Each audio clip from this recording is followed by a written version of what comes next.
Alors vous êtes à la Fondation d'Auteuil, rue chez École. Bonjour. Alors moi je m'appelle Jean-Noël. Derrière la caméra, il y a Quentin, Jules et Stéphane.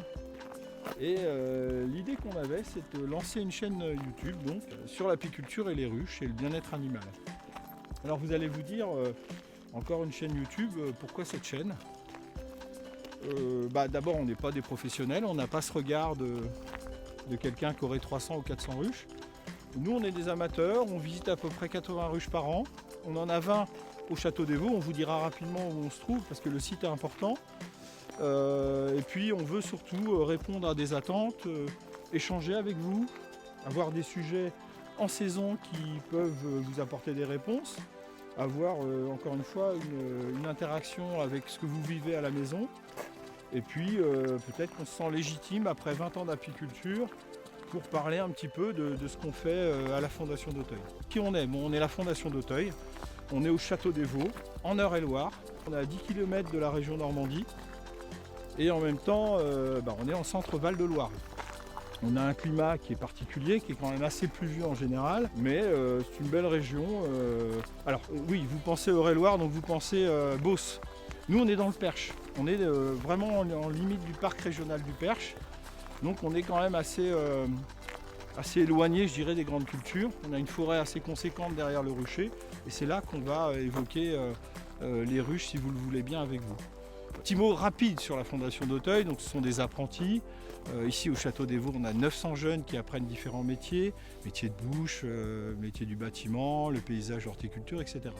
On ne va pas parler de ça, mais c'est quand même important parce que c'est avec les élèves qu'on évolue au cours des saisons.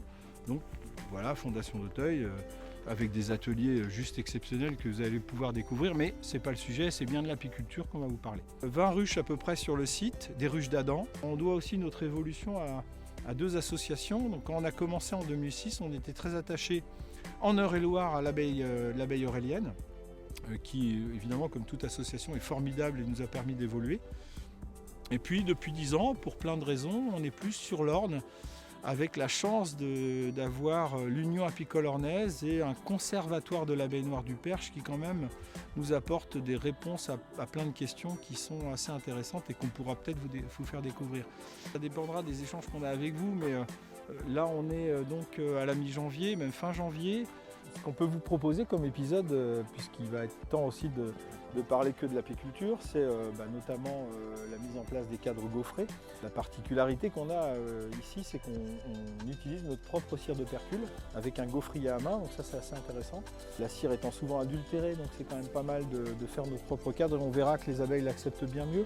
On va vous parler aussi de la ruche RBC et la comparer au fil des saisons à nos ruches conventionnelles. La ruche RBC, c'est la ruche basse consommation de Marc Villemin, Damien Mérite et Jean Riondet. Donc ça, c'est vraiment une innovation intéressante qui date d'ailleurs, hein. Ça fait 10 ans qu'ils l'ont sorti, cette innovation. Mais là, on va la mettre, on va la faire avec vous, avec les isolants, avec les réflecteurs qui vont bien. Et puis après, on va la mettre en place avec des abeilles. Et puis évidemment les abreuvoirs aussi, les ruches pièges qu'on peut commencer en février à mettre en place. Voilà.